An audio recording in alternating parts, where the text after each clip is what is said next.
नमस्कार। श्रीमद् वाल्मीकि रामायण अखंड पाठ में आज हम पढ़ेंगे षण्णवतितमः सर्ग अर्थात 96वां सर्ग उत्तरकांड से। पिछले सर्ग में हमने देखा था कि श्री राम विचार कर रहे हैं और उन्होंने दूतों को भेज भी दिया है महर्षि वाल्मीकि के आश्रम ये प्रस्ताव देकर कि सीता सभा में आकर अपनी शुद्धता प्रमाणित करें और श्री राम को कलंक मुक्त कर दें। तो महर्षि वाल्मीकि भी कर देते हैं सीता की शुद्धता का समर्थन। तो चलिए प्रारंभ करते हैं आज का पाठ। तस्याम रजन्यां व्युष्टायाम यज्ञवाटम गतो नृपः ऋषीन् सर्वान् महातेजाः शब्दापयति राघवः वसिष्ठो वामदेवश्च जाबालिरथ काश्यपः विश्वामित्रो दीर्घतमा दुर्वासाश्च महातपाः पुलस्त्योऽपि तथा शक्तिर्भार्गवश्चैव वामनः मार्कण्डेयश्च दीर्घायुर्मौद्गल्यश्च महायशाः गर्गश्च च्यवनश्चैव शतानन्दश्च धर्मवे भरद्वाजश्च तेजस्वी अग्निपुत्रश्च सुप्रभः नारदः पर्वतश्चैव गौतमश्च महायशाः कात्यायनः सुयज्ञश्च ह्यगस्त्यस्तपसां निधिः एते चान्ये च बहवो मुनयः संशितव्रताः कौतूहलसमाविष्टाः सर्व एव समागताः। अब रात बीत गई, सवेरा हुआ और महातेजस्वी राजा श्री रामचंद्र जी यज्ञशाला में पधारे। उस समय उन्होंने समस्त ऋषियों को बुलवाया। वशिष्ठ, वामदेव, जाबालि, काश्यप, विश्वामित्र, दीर्घतमा महातपस्वी दुर्वासा, पुलस्त्य, शक्ति, भार्गव, वामन, दीर्घजीवी मार्कंडेय, महायशस्वी मौद्गल्य, गर्ग, च्यवन, धर्मज्ञ शतानंद, तेजस्वी भरद्वाज, अग्निपुत्र सुप्रभ, नारद, पर्वत, महायशस्वी गौतम, कात्यायन, सुयज्ञ और तपोनिधि अगस्त्य, ये तथा दूसरे कठोर व्रत का पालन करने वाले सभी बहुसंख्यक महर्षि कौतूहलवश वहाँ एकत्र हो गए।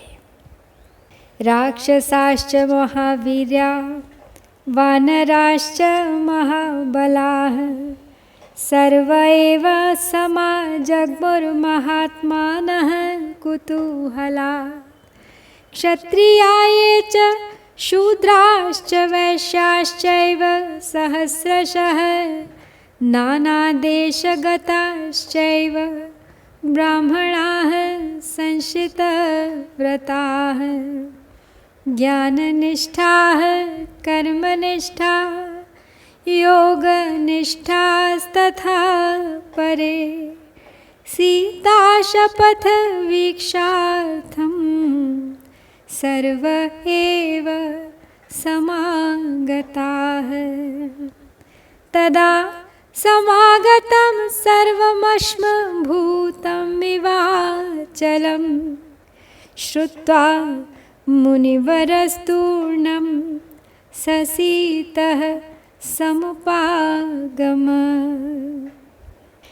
तो सब श्री राम की सभा में एकत्र हो रहे हैं। सीता शपथ लेंगी, अपनी शुद्धता प्रमाणित करेंगी। सभी कौतूहलवश वहाँ आ रहे हैं। महापराक्रमी राक्षस और महाबली वानर, ये सभी महामना भी कौतूहलवश वहाँ आ गए। नाना देशों से पधारे हुए तीक्ष्ण व्रतधारी ब्राह्मण, क्षत्रिय, वैश्य और शूद्र सहस्रों की संख्या में वहाँ उपस्थित हो गए। सीता जी का शपथ ग्रहण देखने के लिए ज्ञाननिष्ठ, कर्मनिष्ठ और योगनिष्ठ सभी तरह के लोग पधारे थे। राजसभा में एकत्र हुए सब लोग पत्थर की भांति निश्चल होकर बैठे हैं। यह सुनकर मुनिवर वाल्मीकि सीता जी को साथ लेकर तुरंत वहाँ आ गए।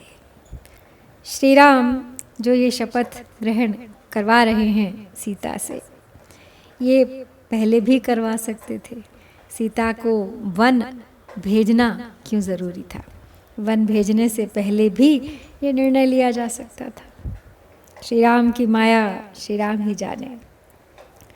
तम ऋषिम पृष्ठतः सीतान्वगच्छत् वाङ्मुखी कृताञ्जलिर्बाष्पकला कृत्वा रामं मनोगतं तां दृष्ट्वा श्रुते मायान्तीं ब्रह्माणम् अनुगामिनी वाल्मीकेः पृष्ठतः सीतां साधुवादो महानुभूत् ततो हलहला शब्दः सर्वेषामेव मा बभौ दुःखजन्म विशालेन शोकेन कुलितात्मना साधु रामेति केचित्तु साधु सीतेति चापरे उभावेव च तत्रान्ये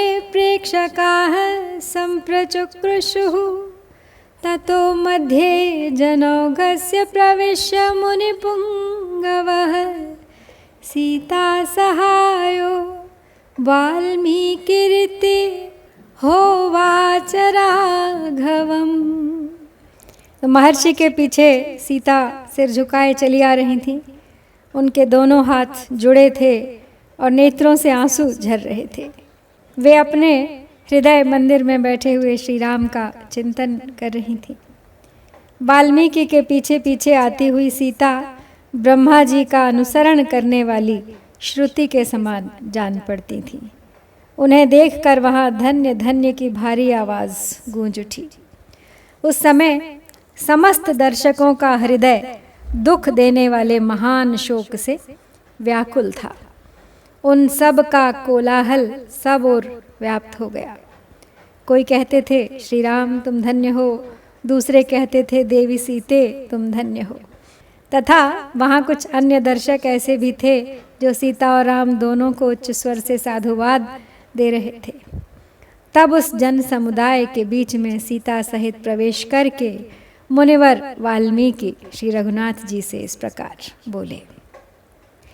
इयम दाशरथे सीता सुव्रता धर्मचारिणी अपवादात् परित्यक्ता ममाश्रम समीपतः लोकापवाद भीतस्य तव राम महाव्रत प्रत्ययम दास्यते सीता तामनुज्ञातुमर्हसि इमौ तु जानकी पुत्रावुभौ च यमजातकौ सुतौ तवैव दुर्धर्षौ सत्यमेतद्ब्रवीमि ते प्रचेतसोऽहं दशमः पुत्रो राघवनन्दन न स्मराम्यनृतं वाक्यमिमौ तु तव पुत्रकौ बहुवर्षसहस्राणि तपश्चर्या मया कृता नोपाश्नीयां फलं तस्या दुष्टेयं यदि मैथिली। तो वाल्मीकि ने जन समुदाय में प्रवेश कर लिया है सीता के साथ। कहते हैं दशरथ नंदन, यह सीता उत्तम व्रत का पालन करने वाली और धर्मपरायणा है। आपने लोकापवाद से डरकर इसे मेरे आश्रम के समीप त्याग दिया था। हे महान व्रतधारी श्री राम, लोकापवाद से डरे हुए आपको सीता अपनी शुद्धता का विश्वास दिलाएगी। इसके लिए आप इसे आज्ञा दें। ये दोनों कुमार कुश और लव जानकी के गर्भ से जुड़वे पैदा हुए हैं और ये आपके ही पुत्र हैं और आपके ही समान दुर्धर्ष वीर हैं, यह मैं आपको सत्य बता सकता हूँ। हे रघुकुल नंदन, मैं प्रचेता वरुण का 10वां पुत्र हूँ। मेरे मुंह से कभी झूठ बात निकली हो इसकी याद मुझे नहीं है। मैं सत्य कहता हूँ कि ये दोनों आपके ही पुत्र हैं। मैंने कई हजार वर्षों तक भारी तपस्या की है। यदि मिथिलेश कुमारी सीता में कोई दोष हो तो मुझे उस तपस्या का फल ना मिले।